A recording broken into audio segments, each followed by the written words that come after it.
And my question is, who are your most trusted advisors today? Is it Ted and Todd? Is it Greg and Ajit? Is it your wife, your children? And what do you value about them? Thank you. Well, it depends whether they're advising me on money or on other things. I I trust my children and my wife totally, but that doesn't mean I ask them what stocks to buy.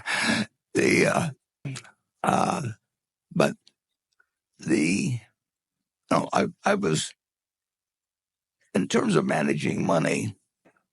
Uh, there wasn't anybody better in the world to talk to for many decades than Charlie, and that doesn't mean I didn't talk to other people, but if I didn't think I could do it myself, I wouldn't have done it. I mean, so to some extent, I talk to myself on investments, and and and I I think my children have gotten a whole lot wiser over the years, and so I listen to them on a lot of things. I'll listen to my daughter on who to vote for locally because she knows a lot more about that than I do, and I'll listen to my wife on a lot of things, and I won't get into details. So it is important.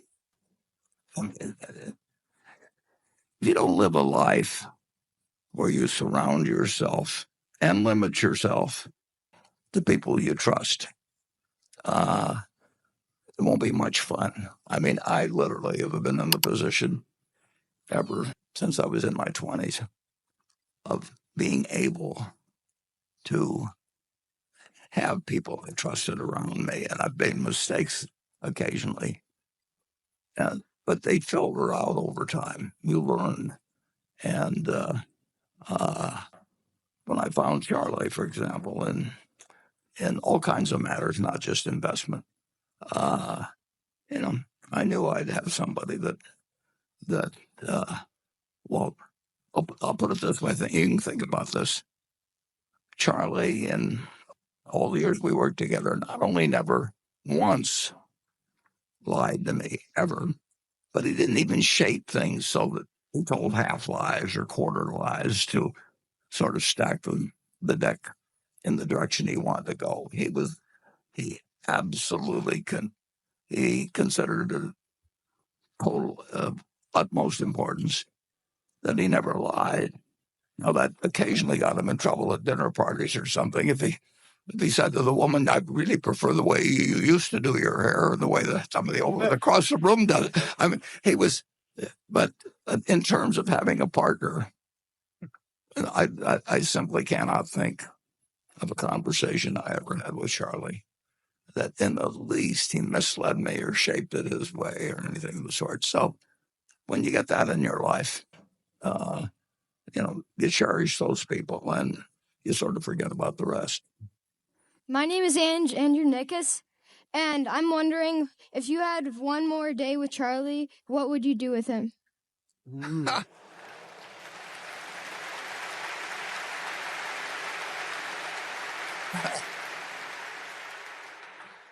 Well, it's kind of interesting because, in effect, I did have one more day. I mean, it wasn't a full day or anything, but he,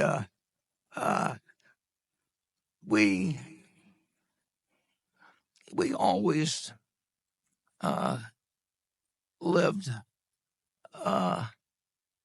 in a way where we were happy with what we were doing every day. I mean, Charlie liked learning. He liked, as I mentioned in the movie, he liked a wide variety of things. So he was much broader than I was, but I didn't have any great desire to be as broad as he was, and he didn't have any great desire to be as narrow as I.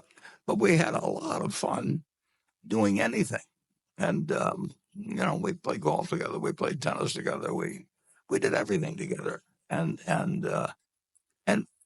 this you may find kind of interesting. We had as much fun, perhaps even more to some extent, with things that failed, because then we really had to work our way out of them. And in a sense, there's more fun having somebody that's your partner in digging your way out of a foxhole than there is just sitting there and watching an idea that you got 10 years ago just continually produce more and more profit. So it wasn't, you know, he really fooled me though.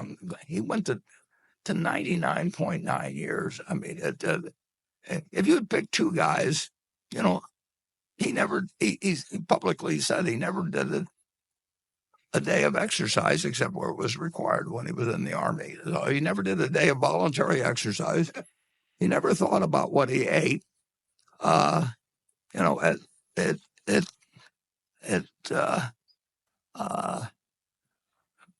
we started every day, and Charlie he was interested in more things than I was, but we never had any doubts about the other person, period.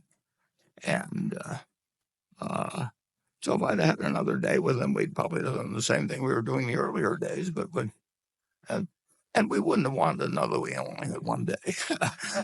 There's a great advantage in not knowing where you're going to, what day you're going to die. And Charlie always said, you know, that just tell me where I'm going to die, so I'll never go there. Well, the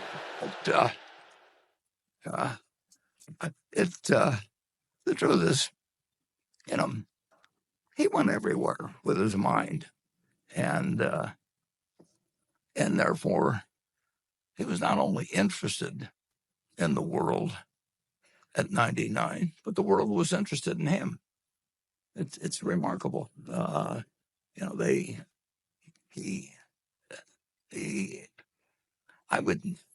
I told him in the last few years, never seen anybody that was peaking, you know, at 99 and where the world wanted to come and see him. I mean, they actually wanted to go out to 351 North Union Street, and whether it was, well, I could name a whole bunch of names, but just I'll start with Elon Musk, but go down the list, and they all wanted to meet Charlie, and Charlie was happy to talk with them. And the only person I could think of otherwise was the Dalai Lama. I don't know that they had a lot else in common, but it was he lived his life the way he wanted to, and he got to say when he wanted to say.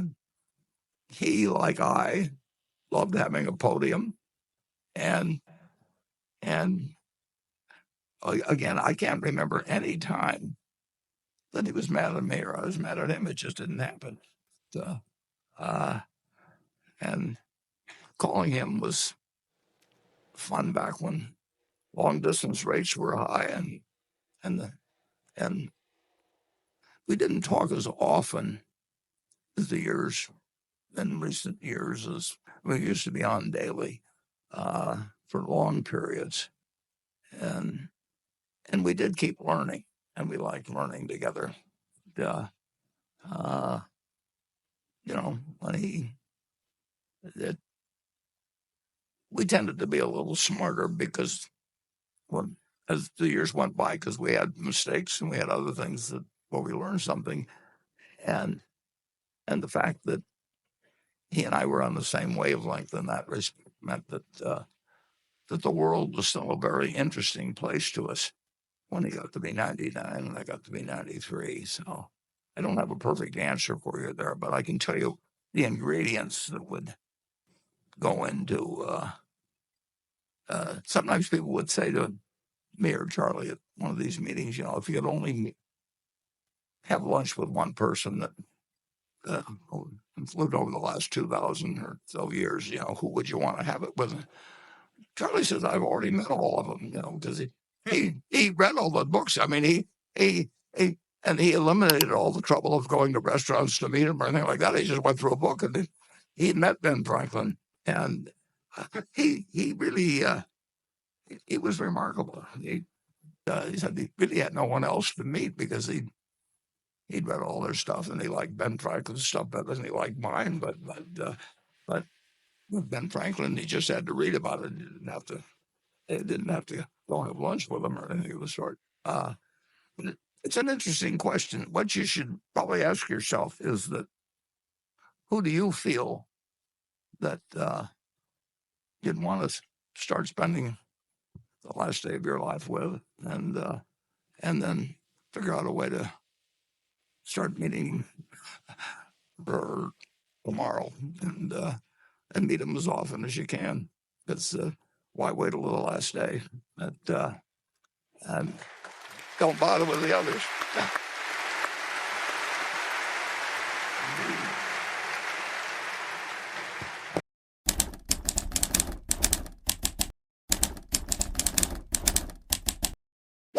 Please like and subscribe. Thank you.